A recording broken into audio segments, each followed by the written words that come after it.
Hello friends, एक बार फिर स्वागत है आपका मेरे चैनल पे। तो आज हम बात करने वाले हैं चैप्टर 7 ऑफ बीएसए के पार्ट 2 के बारे में। पार्ट 1 हमने कवर किया था, जहां पे हमने धारा 104 से लेकर धारा 114 तक के प्रोविजन हमने कवर किए थे।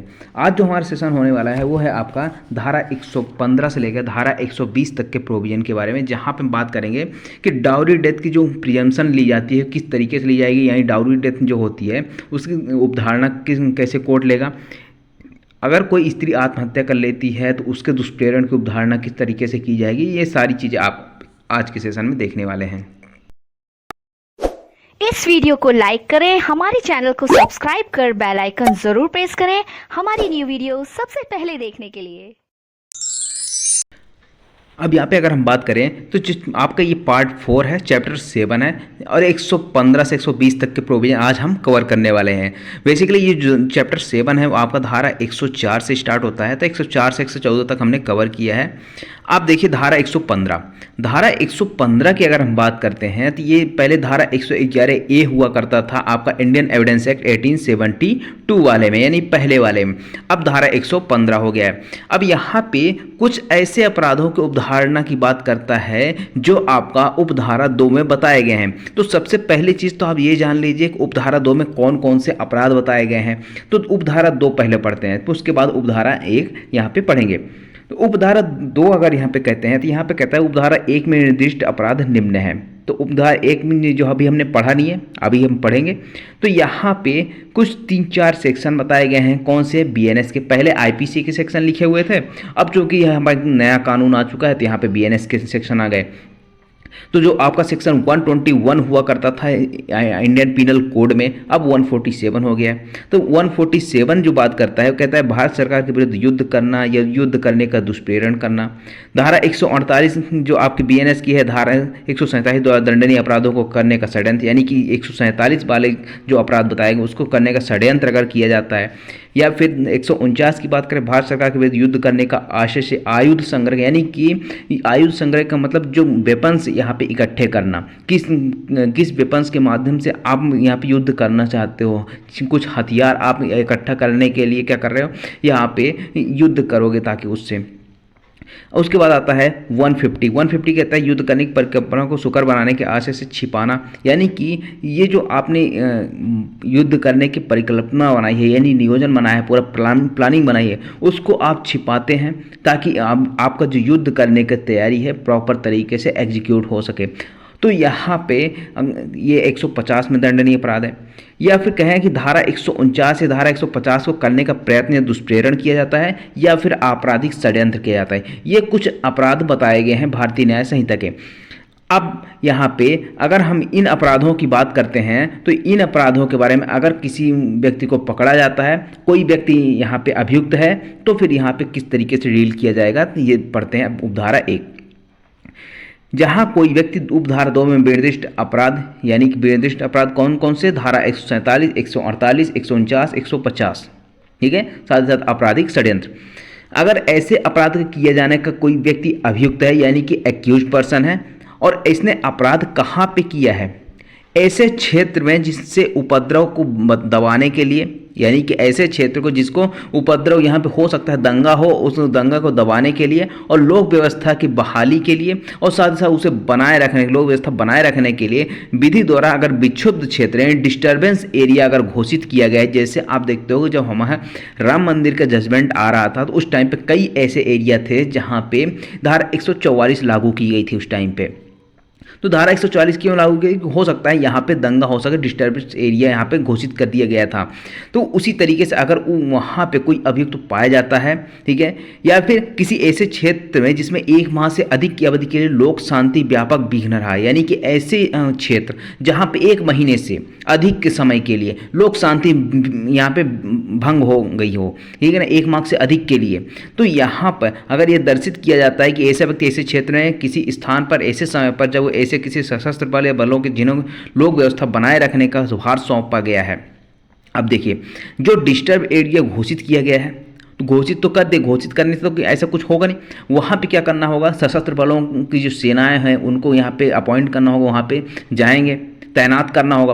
अगर वहाँ पे इनको बलों, सशस्त्र बल को तैनात किया गया है, अब यहाँ पे कोई व्यक्ति ऐसे एरिया में क्या करता है, उनको अपनी ड्यूटी करने से रोकता है या उन पर आक्रमण करता है आग्नेयायुध द्वारा, यानी विस्फोटक पदार्थों के द्वारा, किसी भी तरीके से यहाँ पे इसको अभियुक्त के ऊपर ये आरोप लगाया जाता है कि इसने क्या किया है, ऐसा अपराध किया है। ठीक है, तो यहाँ पर क्या किया जाएगा, ये उपधारणा की जाएगी कि ऐसे व्यक्ति ने अपराध किया है, जब तक कि यहाँ पे ये साबित ना कर दे अभियुक्त। ठीक है, अभियुक्त तो हो सकता है वहाँ पे जा रहा हो, ठीक है ना, दंगा कोई और कर रहा हो और पकड़ा किसी और को गया हो, तो यह माना जाएगा कि उसने अपराध किया है, जब तक कि इसने यहाँ पे ये साबित ना कर दे। तो यहाँ पे एक प्रिजम्पशन यहाँ पे रेज करने की बात आती है, प्रिजम्पशन की बात आती है। तो ऐसे अपराधों के बारे में प्रिजम्पशन की जा रही है। अब धारा 116 की बात करते हैं। धारा 116 जो है आपका विवाहित स्थिति के दौरान जन्म होना धर्मजत को निश्चायक सबूत है। अब यहाँ पे पहले इसको पढ़ लेते हैं, उसके बाद हम आगे इसको डिटेल में डिस्कस करेंगे। ठीक है, पहले बैक पढ़ते हैं। यहाँ पे कहता है, यह तथ्य कि किसी व्यक्ति का जन्म उसकी माता और किसी पुरुष के बीच विधिमान्य विवाह के कायम रहते हुए उसका विघटन होने के उपरांत, ठीक है, पहली कंडीशन यहाँ पे क्या बताता है कि जो विधिमान्य विवाह था, यानी कि हस्बैंड वाइफ का जब यहाँ पे डाइवोर्स हो सकता है, अब डाइवोर्स हो गया, पहले जब डाइवोर्स नहीं हुआ था वो साथ रह रहे थे, ठीक है, या फिर उनका जब डाइवोर्स हो गया उसके उपरांत उसकी माता के अविवाहित रहते हुए 280 दिनों के भीतर, यानी कि माता क्या है, डाइवोर्स हो गया, उसमें विघटन हो गया इनके विवाह का, फिर भी उसने विवाह नहीं किया, और ये विघटन की तारीख से 280 दिन के भीतर अगर यहाँ पे बच्चा पैदा हो जाता है, तो यहाँ पे इस बात का कंक्लूसिव प्रूफ माना जाएगा, निश्चायक सबूत माना जाएगा कि वह जो पुरुष था, उसका जो पहले हस्बैंड था, या फिर अभी भी मान लीजिए विधिमान विवाह है उनके बीच में, तो जो पुरुष है उस बालक का पिता माना जाएगा। ठीक है, क्योंकि यहाँ पे क्या है, निश्चायक सबूत का खंडन तो नहीं किया जा सकता, ठीक है यहाँ पे, लेकिन यहाँ पे क्या हो सकता है, दर्शित अगर किया जा सकेगा कि विवाह के पक्षकारों के मध्य परस्पर पहुंच नहीं थी। अब मान लीजिए, ठीक है, कि ए और बी, यहाँ पे दो व्यक्ति हैं, ए हस्बैंड, बी इसकी वाइफ। ठीक है, अब यहाँ पे क्या हो जाता है कि इन दोनों का विवाह हुआ, विवाह होने के बाद हो सकता है ये अलग रह रहे हो या फिर कुछ भी हो, अगर यहाँ पे बी का क्या हो जाता है, एक बच्चा पैदा होता है, तो यहाँ पे माना जाएगा कि ए ही उसका पिता है। ठीक है, अब दूसरी कंडीशन ये आती है कि हो सकता है ए का और बी का डाइवोर्स हो गया हो, डाइवोर्स हो गया, लेकिन बी ने क्या किया, विवाह नहीं किया किसी और से, जो महिला है उसने विवाह नहीं किया किसी और से, और हो सकता है जिस दिन डाइवोर्स हुआ उसके एक 280 दिनों के भीतर एक बच्चा पैदा हुआ।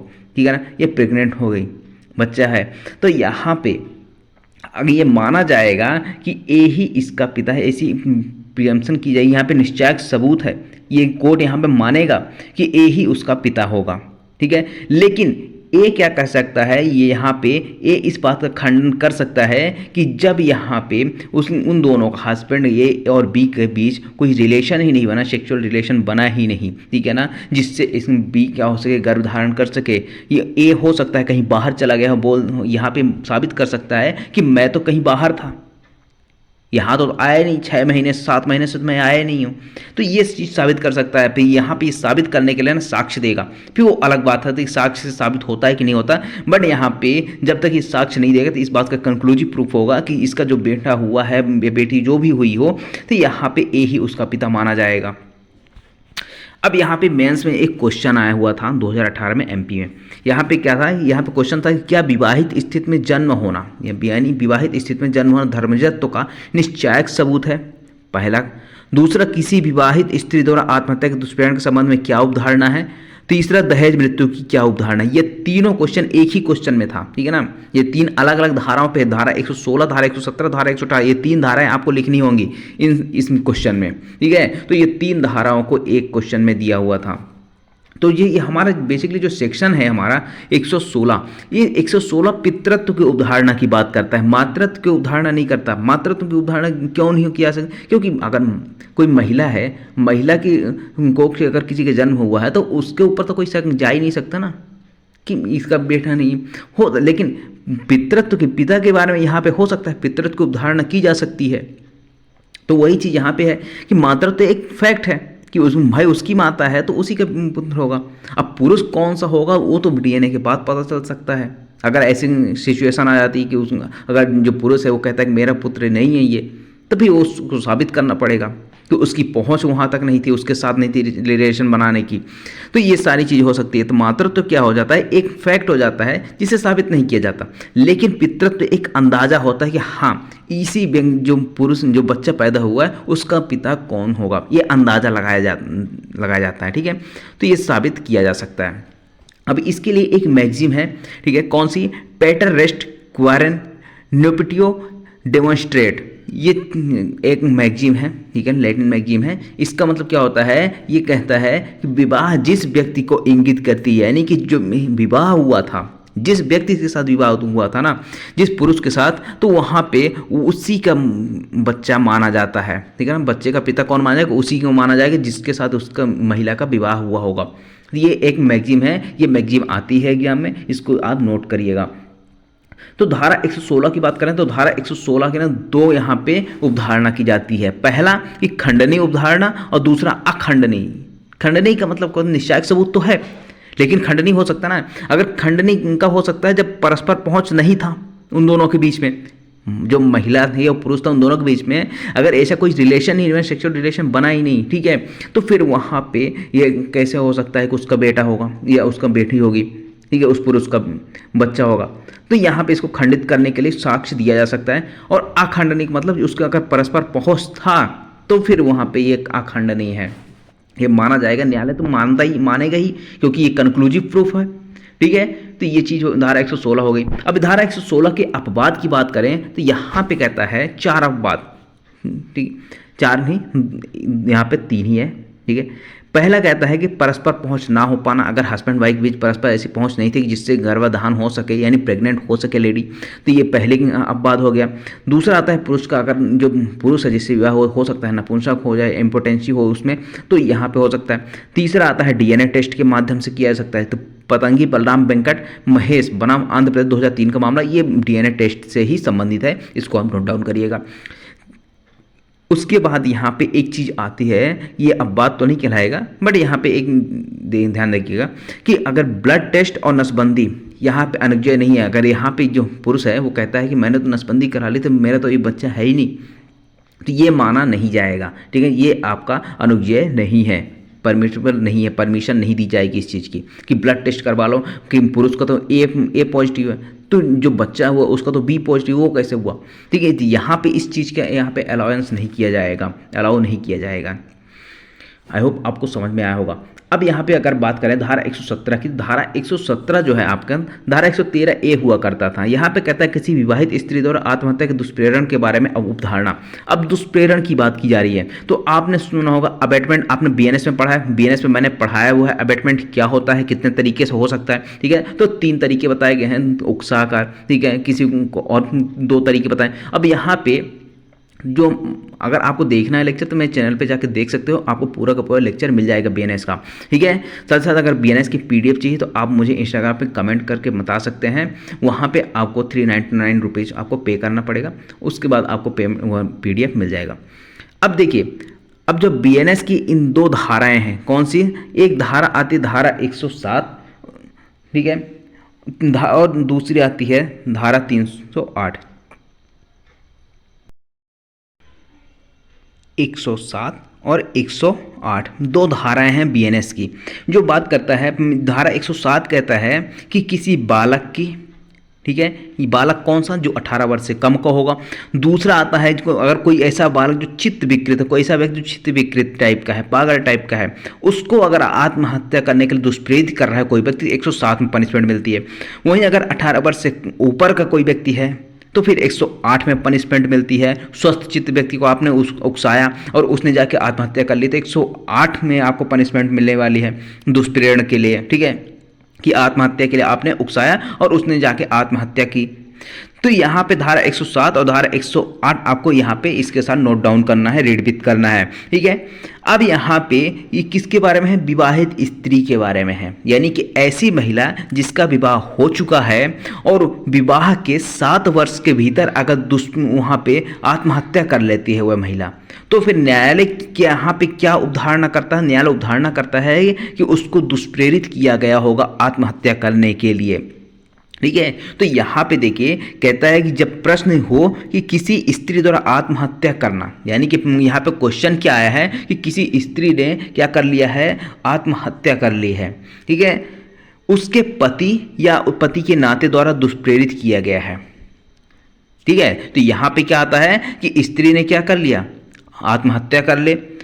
और साथ ही साथ यहाँ पे ये भी क्वेश्चन आ रहा है कि यहाँ पे उसके पति या फिर उसके पति के जो रिलेटिव्स हैं, नातेदार हैं, उन्होंने क्या किया है? अबेट किया है इनको, यानी दुष्प्रेरित किया है, उकसाया है ताकि ये स्त्री जो है आत्महत्या कर ले।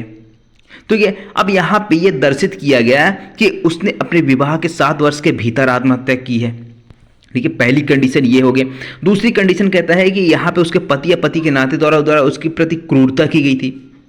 अब यहाँ पे जो आपकी क्रुएल्टी है, क्रुएल्टी की परिभाषा, आप क्रुएल्टी के लिए पनिशमेंट यहाँ पे आपको 85 में मिलने वाला है, ठीक है। 85 में पनिशमेंट है, कहाँ पे? बीएनएस में क्रूरता के बारे में है। पहले 498 ए हुआ करता था, अब 85 हो गया है क्रूरता की बारे में, दंड के बारे में। क्रुएल्टी क्या होती है वहाँ पे बताया गया है, ठीक है। तो यहाँ पे 2 चीज़ें आपको देखनी पड़ेगी। पहला यहाँ पे कहता है कि जो विवाहित स्त्री होनी चाहिए, 7 वर्ष के भीतर उसने आत्महत्या की हो, और साथ ही साथ यहाँ पे ये दर्शित किया गया हो कि हो सकता है जो महिला है, महिला के मायके वालों ने क्या किया हो, उसके भाई ने किया हो या फिर किसी अन्य ने किया हो कि उसके ससुराल वालों ने क्या किया है, उसके साथ मारपीट करते थे, उसके साथ क्रूरता करते थे, तो इसलिए उसने आत्महत्या कर ली। अगर ये चीज़ यहाँ पे आ गई तो न्यायालय क्या मानेगा? न्यायालय मानेगा कि आपने क्या किया है? क्रूअल्टी की है उसके साथ या क्रूरता की है, आपने उसको परेशान किया, जिसके कारण से उसने क्या कर लिया? आत्महत्या कर ली। यानी कि ससुराल वालों ने क्या किया है? दुष्प्रेरित किया है एक प्रकार से। ये चीज न्यायालय क्या करेगा? यहां पे उद्धारणा कर सकेगा। लेकिन यहां पे क्या है? उद्धारणा तो कर सकता है, ठीक है, लेकिन उद्धारणा करने के बाद ये किसको साबित करना होगा? बर्डन ऑफ प्रूफ किसके ऊपर होगा? लाए करेगा, ये बर्डन ऑफ लाए करेगा उसके पति पर, जिसने आत्महत्या की है उसके पति पर, या फिर उसके नातेदारों पर जिसके ऊपर यहाँ पे चार्ज लग रहा है, जिसके ऊपर केस बन रहा है, उसके ऊपर क्या हो जाती है? बर्डन ऑफ प्रूफ शिफ्ट हो जाएगी। ये चीज आती है आपकी, ठीक है। तो आपको क्या देखना पड़ेगा? तो 7 वर्ष से भीतर अगर किसी विवाहित महिला ने आत्महत्या कर ली और यहाँ पे ये दर्शित किया गया हो कि उसके पति या उसके नातेदारों द्वारा क्रूरता की गई थी, तो फिर यहाँ पे क्या करना होगा? उसके पति या फिर उसके नातेदारों पर क्या हो जाएगा? बर्डन ऑफ प्रूफ लाई करेगा और उनको ये साबित करना पड़ेगा कि उन्होंने ऐसी कोई क्रूरता नहीं की है। अब क्रूरता का अर्थ देखना हो तो क्रूरता का अर्थ बीएनएस की सेक्शन 86 में देखने को मिल जाएगा आपको।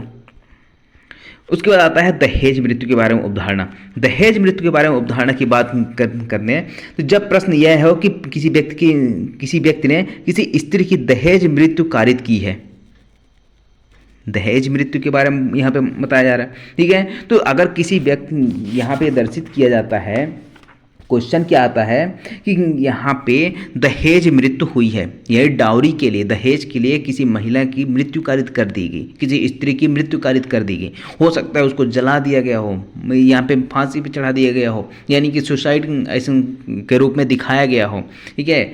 अगर उसके मायके वालों ने यहाँ पे ये एलिगेशन लगा दिया कि ये सारी चीज़ें किसके लिए हुई है? डाउरी के लिए हुई, दहेज के लिए है, दहेज के कारण उसको मारपीट की गई, न कि उसमें मृत्यु कारित हो गई।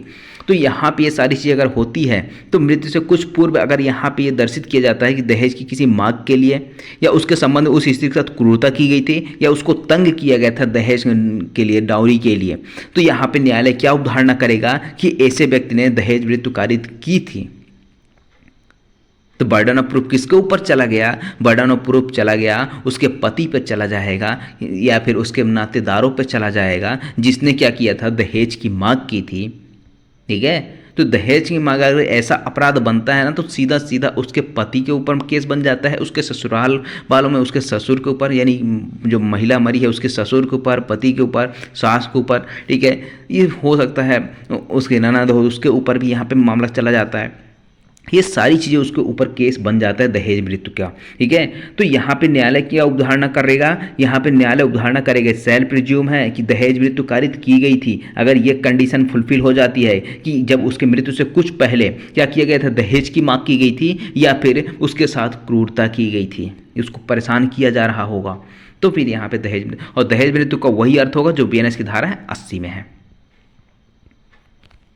उसके बाद आता है धारा 119, जो धारा 114 हुआ करती थी आपके इंडियन एविडेंस एक्ट में। ये काफ़ी बड़ी धारा है, इसको डिटेल में डिस्कस करते हैं, ठीक है। यहाँ पे कहता है न्यायालय किन्हीं तथ्यों का अस्तित्व उद्घाटित कर सकेगा। अब कुछ यहाँ पे फैक्ट बताए गए हैं जिसकी प्रिजम्पशन की बात करता है, तो कुछ आपको फैक्ट यहाँ पे आपको देखने को मिल जाएंगे। टोटल 9 इलिस्ट्रेशन के रूप में आपको यहाँ पे फैक्ट बताए गए हैं, जिसको यहाँ पे क्या किया जाएगा कि इसमें उपधारणा कर सकेगा न्यायालय, ठीक है। लेकिन 3 चीज़ों के बारे में है, तो 3 चीज़ें कौन कौन सी आती हैं। पहला कहता है जिसका घटित होना उस विशिष्ट मामले के तथ्यों के संबंध में किसके बारे में होना चाहिए, प्राकृतिक घटनाओं से संबंधित होना चाहिए, मानवीय आचरण से संबंधित होना चाहिए, लोक और प्राइवेट कारोबार यानी कि बिजनेस से संबंधित होना चाहिए। इनके सामान्य अनुक्रम को ध्यान में रखते हुए ये अगर यह न्यायालय आवश्यक समझता है, संभाव्य समझता है, तो यहाँ पर उसका उपधारणा कर सकता है। अब प्राकृतिक घटना कैसी होती है, जैसे प्राकृतिक घटना की सामान्य अनुक्रम, जैसे ऐसी घटनाएं जो प्राकृतिक रूप से होना सामान्य सी बात है।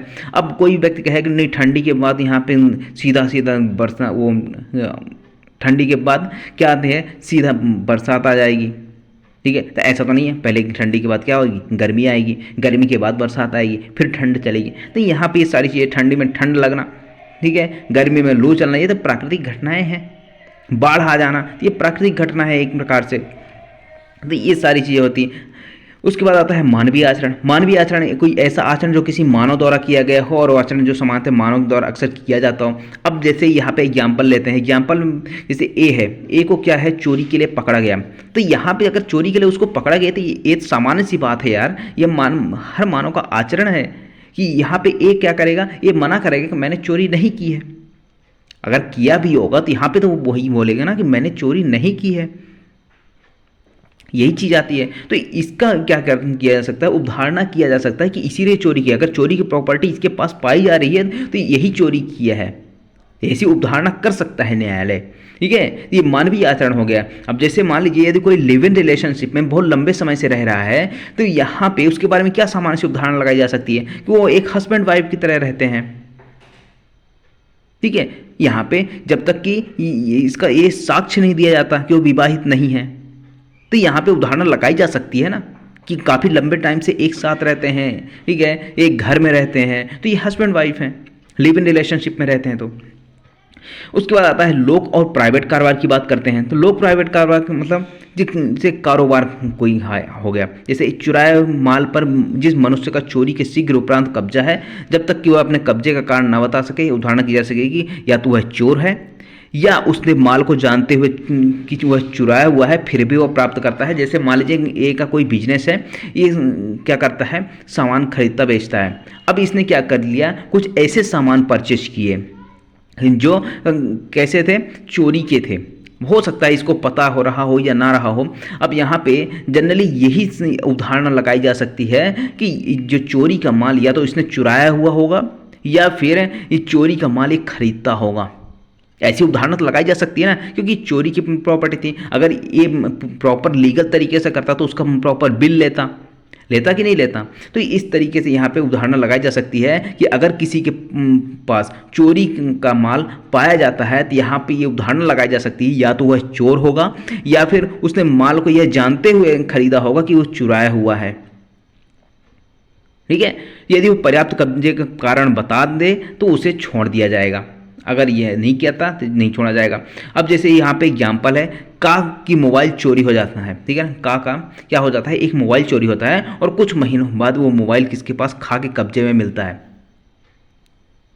वही मोबाइल, ठीक है। और खा कहता है कि वह मोबाइल मेरा है, यानी कि बी जिसके पास कब्जे में मोबाइल पाया जा रहा है वो कहता है कि वो मेरा है और उसको वो बिल भी दिखाता है, तो यहाँ पे उसे छोड़ने जाने का हकदार होगा क्योंकि प्रॉपर उसके पास बिल है। हो सकता है कि यहाँ गलतफहमी हो गई हो ए को कि ये जो मेरा मोबाइल जो बी मोबाइल रखा हुआ है वो मेरा है। हो सकता है कि उसी तरह का सेम रहा हो, सेम मॉडल का रहा हो, लेकिन मोबाइल दूसरा हो। ऐसा तो है नहीं कि एक मॉडल के एक ही मोबाइल बनती होगी, कई मोबाइल बनती हैं, तो इस तरीके का हो सकता है। वहीं अगर दूसरा यहाँ पर बात करें, दूसरा एग्जाम्पल की सह अपराधी की विश्वसनीयता के बारे में, ठीक है। तो सह अपराधी आपको कहाँ पे देखने को मिलेगा? आपको बीएसए की धारा 138 में आपको यहाँ पे देखने को मिलेगा कि जो सह अपराधी की जो गवाही होती है वो क्या होती है? एडमिसिबल होती है, उसको साक्ष्य के रूप में माना जा सकता है, लेकिन कोरोबरेटिव एविडेंस जब हो तब, यानी कि उसका संपोषण किसी अन्य साक्ष्य से किया जाएगा तभी उस पुष्टि की जाएगी, उसके बाद वो मान्य होता है। लेकिन मान्य तो होता है जब ये सह अपराधी के साक्ष्य होता है। तो यहाँ पे कहता है सह अपराधी की विश्वसनीयता का अयोग्य है, यानी कि अयोग्य तो है लेकिन फिर भी क्या किया जाता है? तात्विक विशिष्टियों से अगर उसकी संपुष्टि हो जाती है, यानी यहाँ पे कहता है कि उसकी संपुष्टि नहीं होती तो यहाँ पर क्या किया जाएगा? अयोग्य होगी। अगर उसकी संपुष्टि हो जाती है उसके सह अपराधी के साक्ष्य की, तो यहाँ पे उदाहरण की जाएगी हाँ उसने अपराध किया है, ठीक है। ये चीज़ हो गई। उसके बाद सी नंबर का पॉइंट आता है कि न्यायालय ये अवधारणा कर सके कोई प्रतिगृहित या पृष्ठांकित विनिमय पत्र समुचित प्रतिफल के लिए। अब यहाँ पे हो सकता है कोई बिल ऑफ एक्सचेंज रहा हो, विनिमय पत्र रहा हो, तो इसका यहाँ पे सीधा सीधा यहाँ पे क्या लगाया जाए? अगर मैं मान लीजिए मैं किसी को चेक दे रहा हूँ एक, ठीक है, एक चेक साइन करके दे रहा हूँ, तो ये किस चीज़ के लिए होगा? यहाँ पे सामान्य से उदाहरण लगाई जा सकती है कि मैंने कुछ प्रतिफल प्राप्त करने के लिए, कुछ कंसिडरेशन के लिए मैंने क्या किया है? चेक किसी व्यक्ति को दिया हुआ है।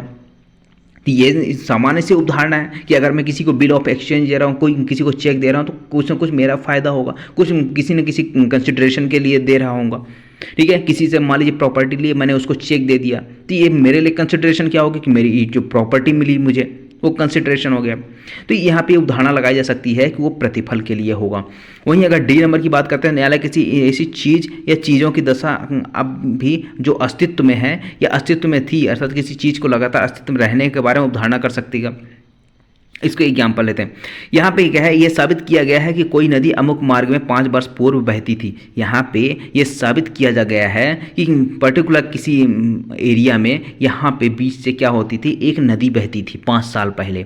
किंतु अब यहाँ भी ये ज्ञात है कि उस समय से ऐसी बाढ़ें आई जो उसके मार्ग में परिवर्तित कर सकती थी। यानी कि बीच में यहाँ पे ये दर्शित किया जा रहा है कि काफ़ी बार यहाँ पे बाढ़ आई, बाढ़ के कारण इसका मार्ग परिवर्तित हो गया, जो नदी थी उसका मार्ग परिवर्तित हो गया, पर फिर भी ये अस्तित्व में है, ठीक है। तो यहाँ पे ये इसके बारे में उदाहरणा की जा सकती है। देखिए ये ज़्यादा इम्पोर्टेंट है नहीं, बट मैं बता दे रहा हूँ धारा 114 से, ठीक है। न्यायालय उदाहरण कर सके कि न्यायिक औपदिक कार्य नियमित रूप से, अब कोई ऐसा कार्य के बारे में जो न्यायिक रूप से किया गया होगा या न्यायिक औपदिक कार्य किया गया होगा, तो यहाँ पे ये उदाहरणा की जाएगी कि ये प्रॉपर तरीके से किया गया है, ठीक है।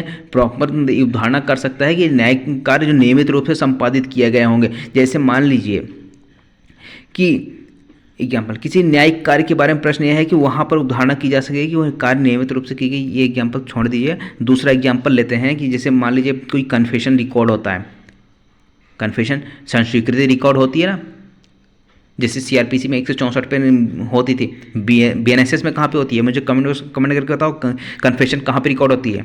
मैंने बताया हुआ है, आपको पढ़ाया है, ठीक है। तो अब देखिए जब कन्फेशन रिकॉर्ड हो गया, किसी न्यायालय के समक्ष आता है, तो न्यायालय उदाहरणा करेगा कि ये प्रॉपर तरीके से लिया गया होगा, जैसे जिस प्रक्रिया के अनुसार लिया जाना चाहिए प्रॉपर प्रक्रिया का पालन किया गया होगा, उसके बाद लिया गया होगा। तो ये सारी चीज़ें न्यायिक कार्रवाई के बारे में यहाँ पे नियमित रूप से संपादित किए जाने एग्जीक्यूशन की बात करता है, तो यहाँ पे इसकी उदाहरणा की जा सकती है।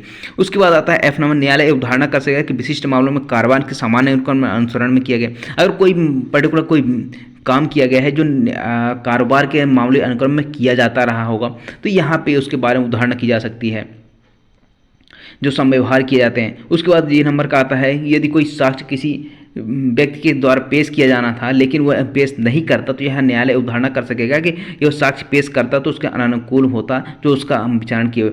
अब यहाँ पे देखिए, अगर मान लीजिए ए को कोई एविडेंस पेश करना था न्यायालय में, ए ने क्या किया, उसको पेश नहीं किया। ए पेश कर सकता था लेकिन ए पेश नहीं करता। तो न्यायालय यहाँ पे क्या अवधारणा करेगा, न्यायालय अवधारणा यही करेगा कि यहाँ पे ए ने एविडेंस इसलिए पेश नहीं किया, अगर यह पेश करता हो सकता है इसके अगेंस्ट में चला जाए, इसलिए इसने पेश नहीं किया। ऐसी उपधारणा कर सकता है न्यायालय। ठीक है। वहीं अगर बात करें दूसरे एच नंबर, यहाँ पे कहता है कि यदि कोई मनुष्य किसी प्रश्न का उत्तर देने से इनकार करता है, ठीक है, अगर कोई व्यक्ति है वो किसी प्रश्न का उत्तर देने से इनकार करता है जिसका उत्तर देने के लिए विधि द्वारा विवश नहीं है, विवश तो नहीं है, ठीक है, विधि द्वारा, लेकिन फिर भी वो इनकार कर देता है कि मैं इसका जवाब नहीं दूंगा। ठीक है।